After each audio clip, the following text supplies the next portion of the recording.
Bistado naman ang mga dalang baril at bala ng isang lalaking Chinese sa Parañaque sa gitna ng umiiral na Comelec gun ban. Bukod dyan, nakuha rin sa kanya ang dalawang klase ng umano'y illegal na droga. May unang balita si Bam Alegre. Humahagulgol ang Chinese national na kinilala ng pulisya na si Juan Liang habang ipinapasok sa kulungan ng Parañaque Police Headquarters. Inaresto si Juan matapos mabisto sa kanya mga gamit ng mga kontrabandong bitbit niya nang idaan sa x-ray scanner ng isang hotel, kabilang ang handgun na kalibre 45 na may 7 live ammunition. Isang transparent ziplock na may mahigit 1 gramo ng hinihinalang shabu at may street value na mahigit 12,000 pesos. May nakuha ring isa pang transparent plastic sachet na may 2 tabletang hinihinalang ecstasy. Pinoproseso na ng crime laboratory ang mga nakuhang kontrabando. Tumanggi magbigay ng pahayag ukol dito ang suspect. Definitely, foreign nationals are not allowed to possess and to bring firearms and other contrabands. No?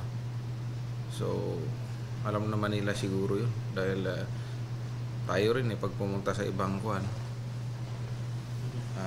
ibang countries, you are not also allowed. Isinailalim na ang suspect sa inquest proceeding para sa paglabag sa Comelec gun ban sa illegal possession ng firearms at Comprehensive Dangerous Drugs Act. Nangyari ang insidenteng ito sa kabila ng umiiral na Comelec gun ban.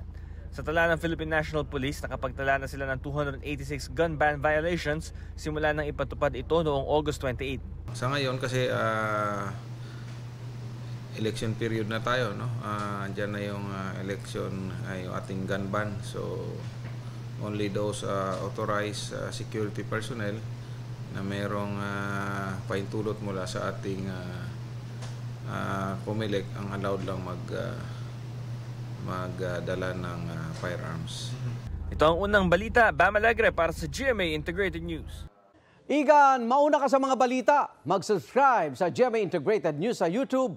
Sa mga kapuso abroad, subaybayan nyo kami sa GMA Pinoy TV at sa www.gmanews.tv.